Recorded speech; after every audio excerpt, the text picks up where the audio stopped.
BBC Sounds. Music, radio, podcasts. 5 Live Boxing.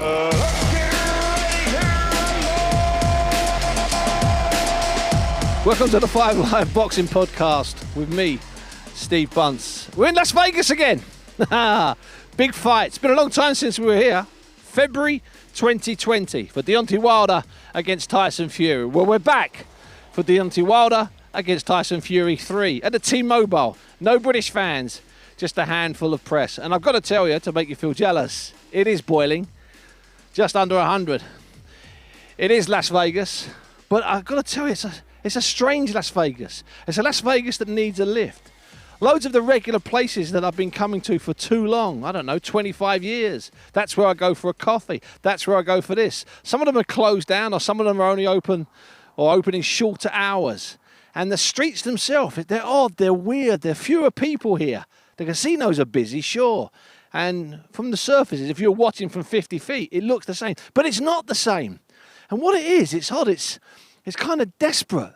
This city needs a big injection of something. It needs a massive event. Not just the people coming through the door, it needs an event.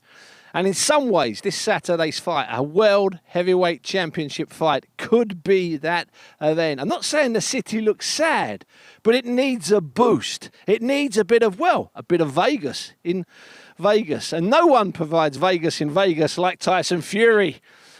And he's in great form, and I really mean that. And it's been odd because, and we'll hear from a few people throughout this podcast, it's odd really because he's got a bit quiet really. He's had a fight on and a fight off, and he's vanished a little bit. He's not doing as much social media. He's just doing a little bit each day, but not very much. He's being controlled, so he's not going wild, spending all day sending out insults and talking rubbish.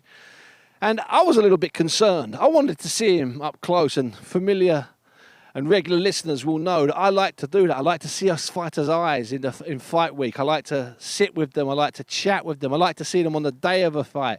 I get that sense because things can happen. Well, Tyson Fury is still inside this building. I'm outside Bob Arum's top rank offices, which are just absolutely fantastic. There's this whole archive in there. The first fight he ever promoted back in 1966. A world championship fight between George Chuvalo, the man with the greatest chin, which sounds like a really bad James Bond movie, and Muhammad Ali. That was his first fight. That was Bob Arum's first fight as a promoter. That tape's in there. And next to it, there's something from, Floyd Mayweather or Manny Pacquiao or Tommy Hearns or Marvin Hagler. Thousands and thousands of old-style tapes. The hard copies, not online. There they are in his library. You walk into his office, and there they are. There's a massive glass window. And behind there's just rows and rows and rows of these tapes. Oh, boy. So Tyson arrived, about 3.5 hours ago. He had a bit of one or two British newspapers were here, and he did a bit with BT and a bit with one or two other people. And then he sat down with me, and he had on his full-length Versace dressing gown, a pair of his own underpants. Obviously, he hasn't borrowed a pair of underpants. What I mean by that is a pair of his own monogrammed underpants. And he had on a pair of black furry, monogrammed with the Versace familiar gold head slippers. And that's all he had on, a vast chain, but he was carrying that WBC belt. And I've got to tell you, he looked absolutely fantastic. Tyson, the interest in hearing you talk earlier on, and that great line you used about the difference between a champion and a great. So are you aware of that now? When did you become aware of that? I've always been aware of that. And like I said out there, anybody can win a belt on the night.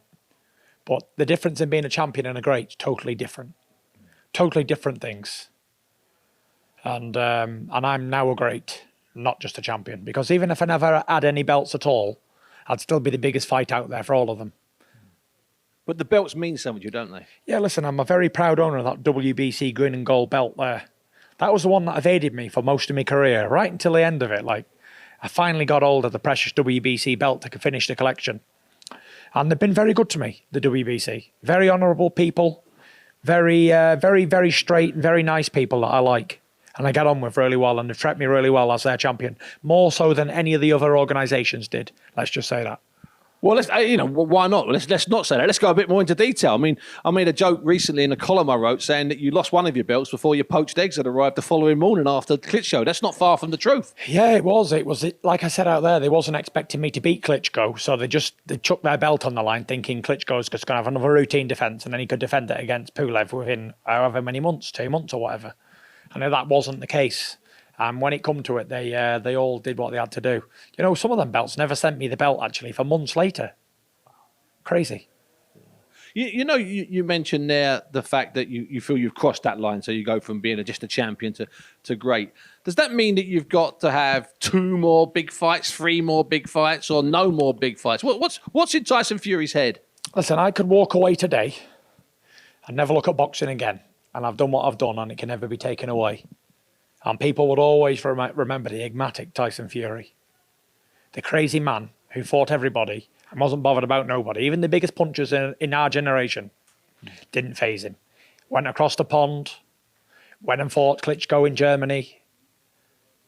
No one can say anything about me other than I did what I did, and that's it, and be proud of it. So you'd have no regrets if I never had another fight, I wouldn't regret it at all. Not interested. Whoever I fight now, from now on, I'm not fighting to become the greatest of all times. I'm not fighting to become a legend in the game. I'm not fighting for anything. I'm not fighting for a few more quid because it won't benefit me at all to earn another 50 million or another 250 million. My lifestyle, you could live my lifestyle if you had 10 grand. You don't need to be rich to live how I live. To live a normal lifestyle, I'm just a normal person who happens to be very good at boxing and a very special chosen person. So if you don't need any of those things, what's motivated you? What's getting you up in the morning? What's got you into this shape I find you here in Bob Arum's office in Las Vegas, where you're as determined and as focused and as slim as I've ever seen you in fight week? What motivates me? I'm getting asked this question a lot lately. It's definitely not a few quid, and it's definitely not winning any more fights. It's the fact that there's nothing else. There was a movie that I've watched many, many times. It's called Zulu. A young Michael Caine in it. And there was a young soldier, and he asked one of the generals, he said, "Why us? Why us?" And the old general said, "Because we're here, boy, and nobody else. That's why." Does it feel that way for you, that you're here? That's why. You just got to do it. That's why I'm doing it. Why am I doing it? Because I'm here, and there's nobody else. And just me. And that's it. There's nothing else really matters. And that's the truth, Steve. I've known you long enough to not tell a load of lies. Yeah, that's true. We'll go back a long, long way to when I first started the old boxing. Why am I doing boxing? Because I can. And there's nothing else. And I don't enjoy anything else. I've got no other hobbies. I've got no other passions. I've got nothing. And after boxing, I'm going to be a very, very lonely, sad person, I think. Won't you try and find something to do? I've tried. You talked about Shane. I've tried. You talked about Shane having his animals and a bit of land, and other people have got different things, in life. Won't you try and? I've tried everything. I've tried the animals. I've tried 4-wheel driving. I got a shotgun license. I tried clay pigeon shooting. I've done all that sort of stuff, and nothing turned me on. The only thing that I'm attracted to is this horrible game that I'm involved in, and going to train for a man who's going to try and knock your brains out. And with the power to do it. Yeah, not just him, any of them. You have to be a bit of a sick individual to be turned on by that, don't you? I look forward to it and love it. And I don't mean I love it like, oh, I'm getting paid and whatever happens, happens. I mean, I love the fact that I'm going to go in there and have a proper fight with somebody and get set about somebody. And I love that. And that's a part of me, and that is me. And there's nothing else, honestly. I've been out, I've drunk all the beer in the world. I've done everything that's out there to do. I've been on boats, planes and automobiles and stayed in lovely hotels. I've done everything. I've had dinners for $2-3 at a time. Does it make me happy? No. But the boxing does. While you're searching for stuff like that, you never find happiness. But simplicity, you can always find happiness in simple things. And if you always go back to your roots, you can always find happiness. There's a saying, isn't there? You can't make a silk purse out of a pig's ear. And I'll never be a politician. I'll never be the Prime Minister of England or a rocket scientist or the President of the United States. But what I'll always be is myself. And that's staying true to yourself. I don't want to change. I'm not interested in changing. I don't want to change my circles. I don't want to mix with all the IT-flighties and all them people. No interested. No interest at all. Everybody wants to elevate in life to something better than they already are. But I don't. I'm one of the freaks who wants to stay the same old person that I always was. And I get most joy out of jumping in an old transit van and driving it down the road than I would do jumping in a 250 grand Ferrari. Much more. Or I can go and give 500 quid for an old car, yeah, like an old Passat or something. And people think, why are you driving this piece of junk? But it's not to me. I like that. Don't know, crazy person, I suppose, who doesn't want to change. I'm watching the Peaky Blinders right now, and they always want to elevate to more and more and more. But he said something very, very true in it. He said, you're never going to be accepted out there in those higher circles. So just stay where you are in Small Heath in Birmingham and be happy with it. And that's what I'm doing. I'm staying where I am in Morecambe in Lancashire, and I'm happy with it. I'm very happy with it. I don't need to go anywhere else. If I need to impress other people for them to like me, then they're not worth knowing, are they? That's the truth. Is there a danger, Tyson, and I don't need to, we'll maybe ask you a Deontay Wilder question at the end. Is there a danger, though, that when you do finally say, that's it, and I'll walk away, is there a danger that you'll fall into somewhere you don't want to be because you don't have this thing, you don't have this boxing? Isn't that a danger? I'll always train. Okay. Always. Right until I die, hopefully, if God permits me to do that. But I've got a gym now down in Morecambe, and I've got a massive training facility. And as soon as I end the boxing career, I'm going to get full hands-on on the gym stuff, on the foundation, that sort of stuff. I've not had the time right now to do it because I'm flat out with my own career and busy, work, bang, bang. But after it's all done, I'll spend a lot of my time doing that. And it has been a busy boxing year. Are you missing maybe going back and doing some of the normal things? Just. I mean, I've been in some gyms in the last 2 or 3 weeks in and around Manchester. So from Jimmy Egan's gym to Bobby Joe Edwards' gym to Jamie Moore's gym. And everyone just asks about you. They just talk about you. They talk about seeing you. They talk about, when they bumped into you, when they've seen you, when they've bumped into you at the MEN, when they bumped into you in the street, when you've been in the gym. I think the people are missing you. Yeah, to get out and do a bit. It's been a crazy couple of years, hasn't it? Yeah. Since this COVID thing, the world's all changed. And obviously it wasn't allowed out for a long time and you were at home doing nothing. So it's been changed a lot. And a lot of businesses have gone out of business and a lot of everything's changed. So it'd be interesting to see if everything goes back to whatever was normal, or maybe it won't. Maybe this is normal, what we do now. I don't know. Yeah, well, you're making it normal. So it's the third fight with Deontay Wilder. You know what he can do, but now he also knows what you can do. He'd seen you box and move, and he also saw you in the last fight walk for his punches and take him out. Does that give him a little bit of an advantage going into this fight? I'm not sure. We both know what we can do. I know what he can do. He knows what I can do. And there's no secrets here, is there? I'm dealing with a guy who can knock you clean out with one punch, and he's dealing with the same basically. So when you've got two big men, big heavyweights going at it in the world's biggest stage, you're always in for an exciting night, aren't you? Because as we've seen lately, anything can change like that. Bang. The heavyweight landscape can change in seconds, as it's done many, many times in the past. And it's up to me to keep it on track and not let it change.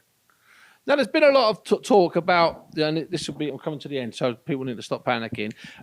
There's been an awful lot of talk, Tyson, and some very high-profile people have said it, that you're not ready, you're carrying too much weight, you're not focused. Well, I've seen you here, and I've listened to you for the last hour or so, and I know that's not true. Where do you think that's come from? I'm not sure. It's just people hoping, probably, that I'm not, the promoters and rivals and whatever, but I'm fit, I'm ready. There's no more I could do. If you had 10 years to train for a fight for 36 minutes, it's not really going to help you, Steve. No. I can be ready for a fight. If I'm already not massively overweight. And you're not? I'm not. I only need 3 weeks of sparring and I'm ready to go. And just quickly and finally, Anthony Joshua, when he got knocked out by Ruiz, you reached out to him to say hello. When he got beat by Usyk, you did the same. I'm assuming he hasn't made contact with you. What was your feeling? What are your gut feelings? And going forward, 2-part question: can Anthony Joshua beat Usyk in a rematch? Well, what did I make of it all? Crazy times, because a lot of people who don't know about boxing would say this smaller guy doesn't look a specimen like AJ, and he get beat by him before that, Ruiz. And they're obviously good fighters that's beat him, and the landscape's changed. But do I like to kick a man when he's down? Nope, not really. And do I think he can beat Usyk in a rematch? Definitely, if me and Sugar Hill trained him for it. Well, you and Sugar Hill combine and work with him in the gym? Yeah. We could give him the victory in that fight, and then I wouldn't be able to train him for the fight versus me. You can make the difference? For sure. All right. Tyson, that's absolutely fantastic.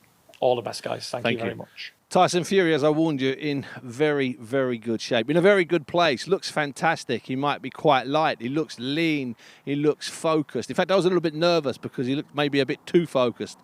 But he opened up there. And by the way, don't worry. I'm not going to let it slide. I'll ask Sugar Hill Stewart about the idea that Tyson Fury and Sugar Hill could get together, transform and train, and save Anthony Joshua's career. I'll do that in a second when I speak to Sugar Hill, because he's in the building.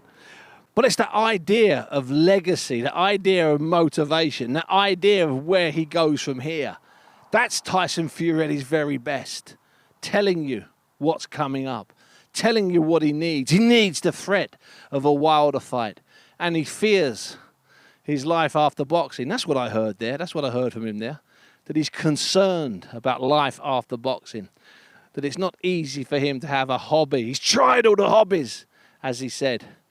That's quite alarming in some ways. Thankfully, he's got a good group of people around him. 3 of his brothers are out here with him, and they all perform different roles inside the camp. But the man who performs the most important role is the man he met first about 10 or 12 years ago, when he spent a little bit of time at the famous Kronk Community Center in Detroit.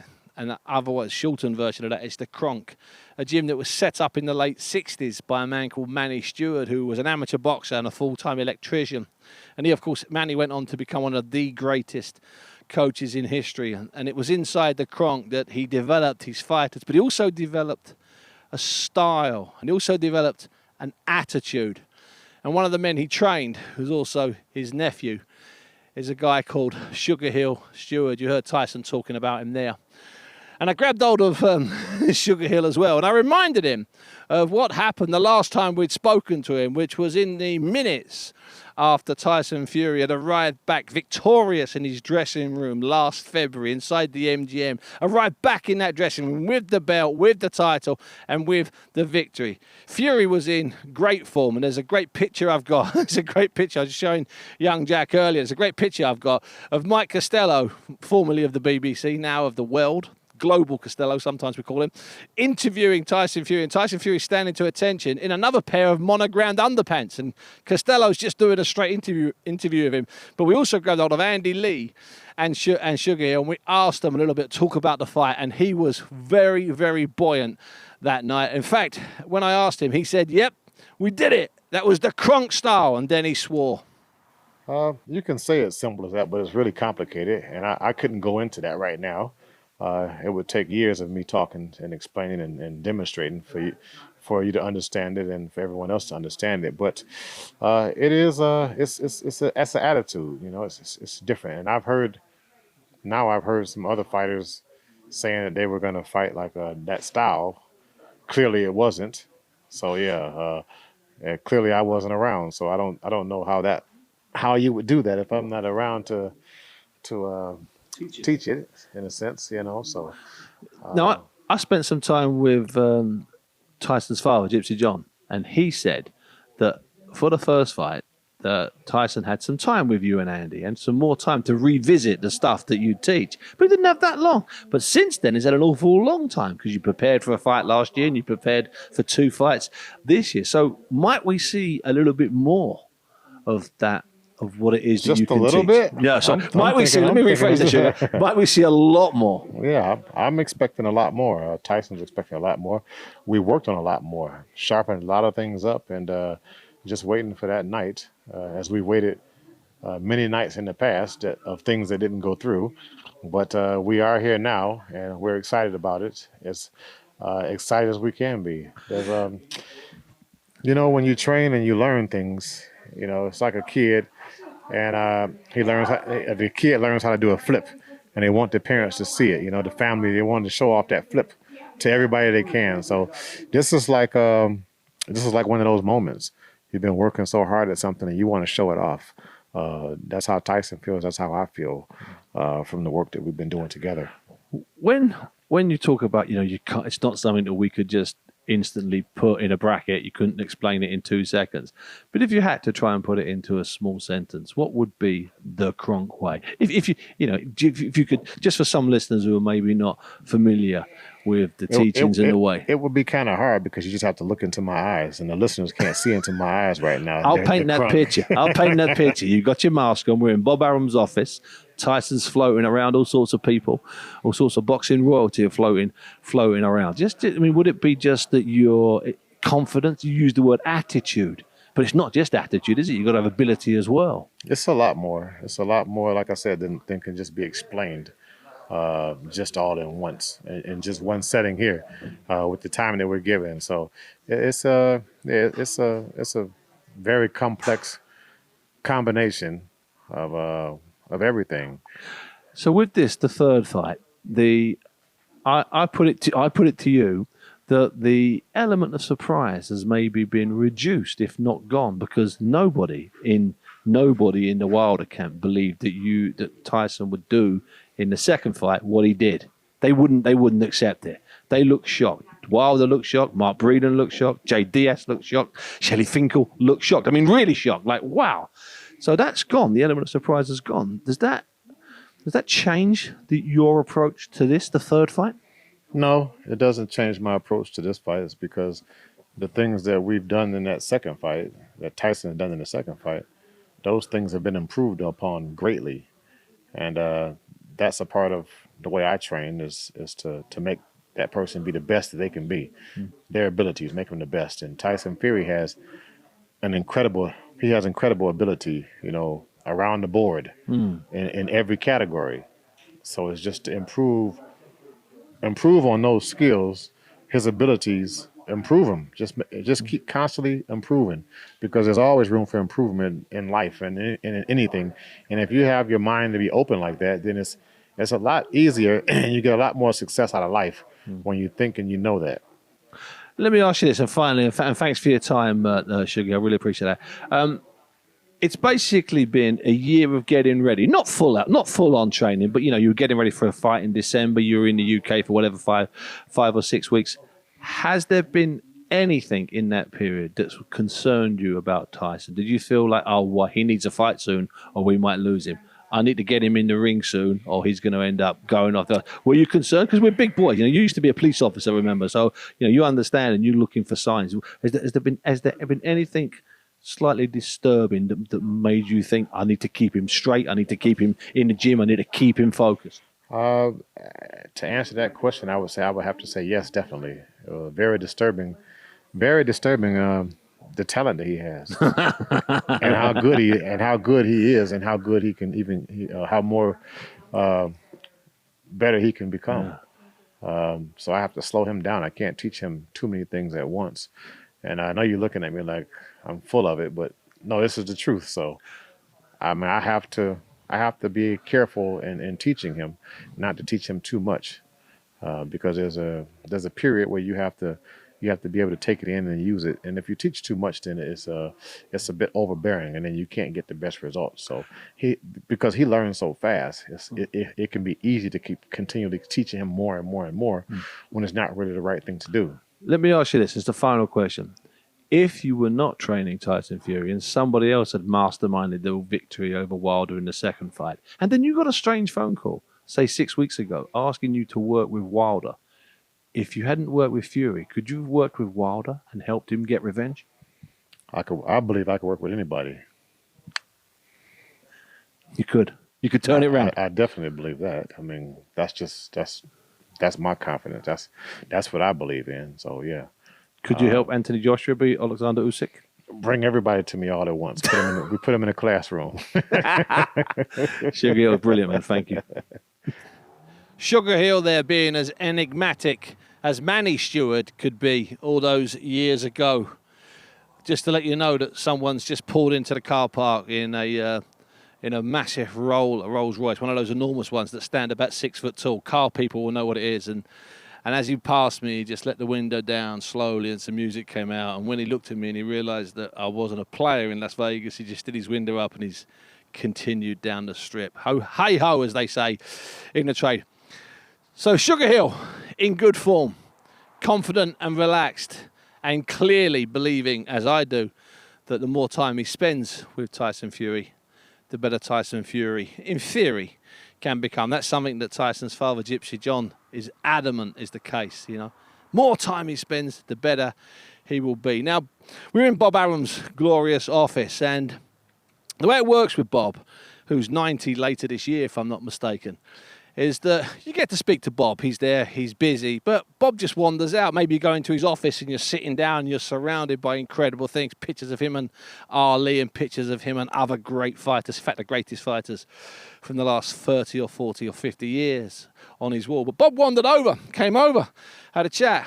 We sat him down and I thought it was about time, really, to talk about the heavyweight situation, the global heavyweight situation. And, of course, that does include Wilder and Fury this weekend, but it includes Joshua, it includes Usyk, it includes a state of affairs. And as you would imagine, Bob was particularly blunt when it came to assessing the global scene. You got to understand, if people were sensible, then the solution would be obvious, if people were sensible. But again, this is boxing, so nobody is sensible. What should happen is Tyson wins on Saturday. Everybody should agree that he fights Usyk next for the unified title, with a provision that the winner fight Joshua. Whoever wins has to fight Joshua within the period of time. If this was a sensible sport, that's what would happen. But it's not. You know, you got Eddie Hearn's ego, you got Joshua's ego, you got Frank saying things, you got me. So people tend not to do the sensible thing. That's a great pity because that makes an awful lot of sense. And that way we get, in theory, Joshua and Fury late next year. Right. In theory. No, in theory, we would get Usyk and the way, you know, Fury. A league would do, yeah, the of course. sensible league. Well, like real sport. Right, like the Premier League and so forth. You would have Usyk fight Tyson Fury in February.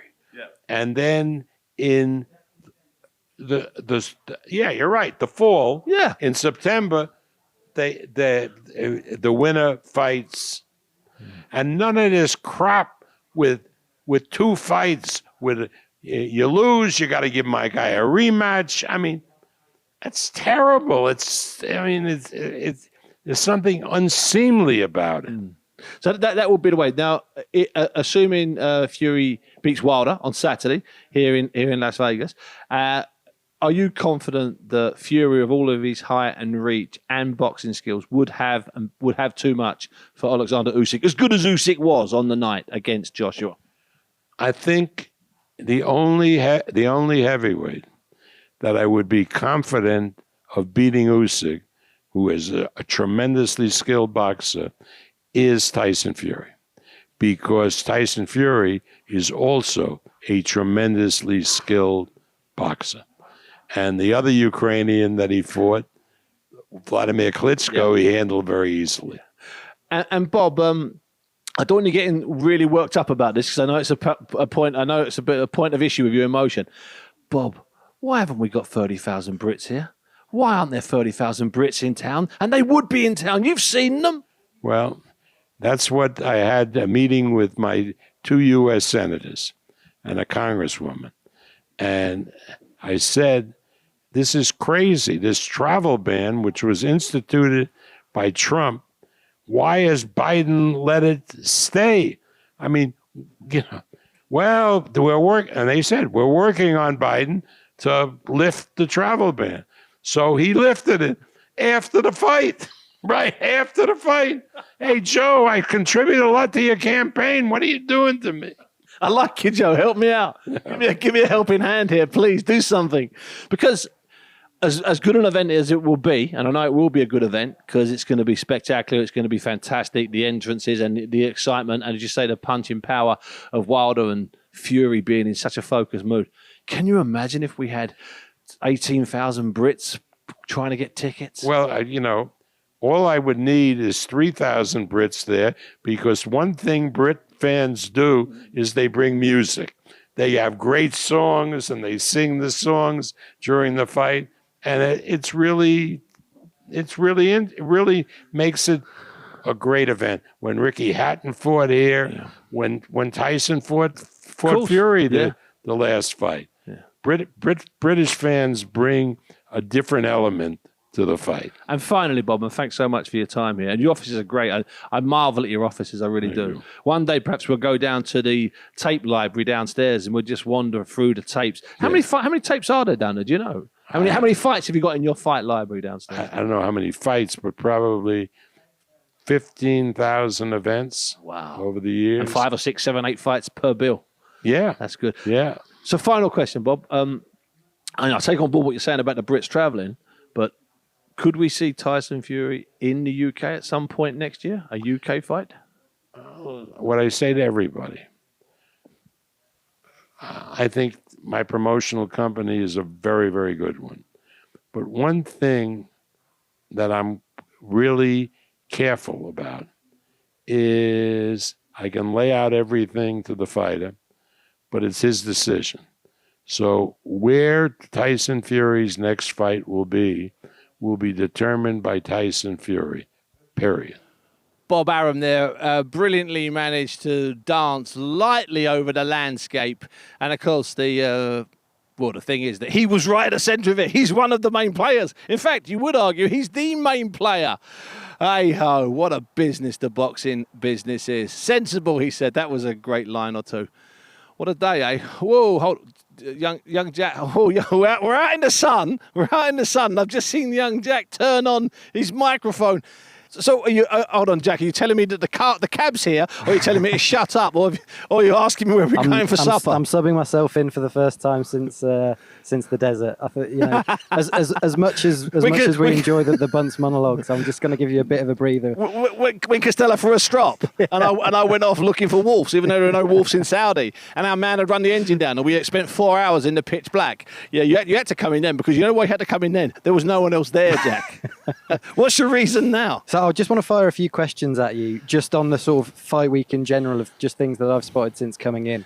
The first one is the odds for the fight, how the bookmakers are seeing it here in Las Vegas. So Deontay Wilder currently is plus 230. That's what they say in the States. Basically 2.3 to 1. That is less generous odds than you could have got on Alexander Usyk at the start of Anthony Joshua fight week. Why is this fight as close as it is, given the way that it finished in the second fight? Well, I'll tell you what it is. I think it's in the line I used at the start of this pod that people are starting to panic a little bit. It's the line I've used talking to Tyson Fury. That people are starting to panic. They're wondering is Tyson Fury ready? Is he in good enough condition? Will he be 21 stone? Did the video at his baby's bedside in Alder Hay just 6 or 7 weeks ago, will that have a bad detrimental effect on him, both physically and also mentally? And has he really recovered from the COVID? And all of those questions are being asked because he has maintained basically radio silence, Jack. And what happens when there's silence? You always think the worst. You never think the best, do you? Okay, listen. You're waiting for you're waiting for your wife to come back with a baby. She's half an hour late. You don't think, oh, they've stopped for a lovely coffee. You think, oh no, they've had to get off a tube because the tube's broken down. You always think the worst. That's the way it works. But how do you see it closer? Do you give Wilder a better chance than Usyk had, or a lesser chance than you give Usyk on that fight week? No, I give Wilder. I knew Usyk could win. I didn't think he would win, but we made a good case. George Groves and I made a case. Eddie Hearn made a good case for Usyk winning. Don't worry about that. I made a really good case. And as for Derek Del Boy Chisora, he started off, as you remember rightly, in the yoga parlour in Hampstead, talking about how Joshua would win by easy knockout. And then by the time we were finished, he talked himself out of that prediction into basically Usyk winning. No, bizarrely, I knew Usyk could win. I didn't think he would. And I give Wilder a bigger chance than I gave Usyk. Absolutely, I do. Okay, question 2 then for the week. Long question, that, Jack, if you don't mind me saying It was so. one of your two-parters. Yeah, or Learn from the best. Do we speak to Deontay this week? Are we allowed to speak to Wilder this week? Will they let us get close to him? Because he's not been a big fan of the British media since the second fight. No, I don't think. I think he stopped being a fan of the British media before the second fight. You know, in the build-up to that, he was particularly difficult. I was doing stuff for BT, who of course pay an awful lot of money for the rights to screen the fight, and they couldn't get him. We couldn't get him. I worked all week that week. You were out with me, and back in Costello in the old days when he had a passport, and we were here all week, and nobody got close to Deontay. But we'll try this week. We won't speak to anybody, but we'll try this week. Remember, we had a press conference back in about June where he didn't speak, remember, okay? He won't speak to anybody, but we will try. We'll do our best to get close to him. And the way we'll do that is quite simple. We'll literally doorstep him. So if we see him at the weigh-in, we'll approach him. If we see him at the head-to-head, we'll approach him. If we see him at the grand openings, which I believe are on Tuesday, we'll approach him. We'll just keep approaching him, and we'll get as much as we can. I mean, if you don't mind me saying so, there are documentary makers and there are hard news journalists who have built reputations which have turned into legacies because they've just approached and kept pushing microphones in people's faces. It's not my style, but I think Deontay Wilder teaches you or shows you that you've got to break with the rules and the regulations and your own personal agenda and just get in there. So, if it means we're walking down the street with me saying, but Deontay, come back, talk to me, Deontay, then we'll do it. Who cares? So a bit of managing expectations there for listeners for the rest of the week. Thank you. We will hope to get Deontay Wilder in some way, shape or form. I'll fill in a few more of the details about the fight week schedule. So tomorrow, that's Tuesday, there is the official arrivals where the fighters turn up in the reception of the MGM Grand. There'll be punters there, there'll be a lot of fans, there'll be a lot of noise. That's the sort of official start of fight week. Then Wednesday is the press conference. We'll do a next podcast after the press conference on Wednesday. So by the time you get that, it will be early morning, realistically Thursday morning. Then weigh-in Friday, same deal. We'll do our sort of post-weigh-in predictions, all that sort of stuff, after the weigh-in, which you'll be able to listen to from Saturday morning unless you're up in the middle of the night. So last question, Steve. Obviously no Mike with us this week, so that means that shepherd's pie's off the menu. Cheese is back on the menu. What are we doing for? Where are we going? What's for dinner? We're going somewhere where they don't serve lamb, but they do serve cheddar. I have no idea. I mean, listen, don't joke. A week like this, I can't even send him a message because what can I say to him in a message? Sun's out, wish you were here. That's a terrible thing to say to him. Listen, Mike's made a decision, which is a great decision for him. But, as great as his gig is going forward, I know, and you know, and he knows, he'd love to be here now. He would. Costello would love to be here now because this is what he loves. This is what the idea that you're slapping all over Las Vegas, you're grabbing older people, you're having casual conversations, you're getting nuggets, you're getting gold. That's what he loves. As good as he is behind the microphone, and he's the daddy, he's the king, he's the guy that's inherited all of the greatness from the guys from the 50s, 60s, 70s, 80s, and 90s. Don't worry about that. But what he also loves is slapping all over Las Vegas or New York, getting people to talk for the pod or for the show. And then what he also likes is to go into the Nine Fine Irishmen and order the worst lamb stew in history, and tell you it's the greatest lamb stew in history. Phew, we don't have to do it this week, Jack. Right, I'll order the cab. Wrap up the pod, Steve. So that's it. A first full day in Las Vegas. Bob Arum, tick. Sugar Hill Stewart, quite brilliant on the Kronk attitude. Tyson Fury, it's really odd. I mean, I'd like to say in great form, but we've heard him in great form before. I thought he was really good today. There was something really honest and deep and meaningful and full of heart and full of soul and full of serious intent. And then a cameo outside in 100 degrees in the absence of Costello from young Jack. Does it get any better? We're back, as Jack has outlined. It's a very busy week. And this fight, it's hard. It's a great fight, a really great fight. Thanks for being with us, and we'll speak to you throughout the rest of the week. Let's get ready to rumble! 5 Live Boxing.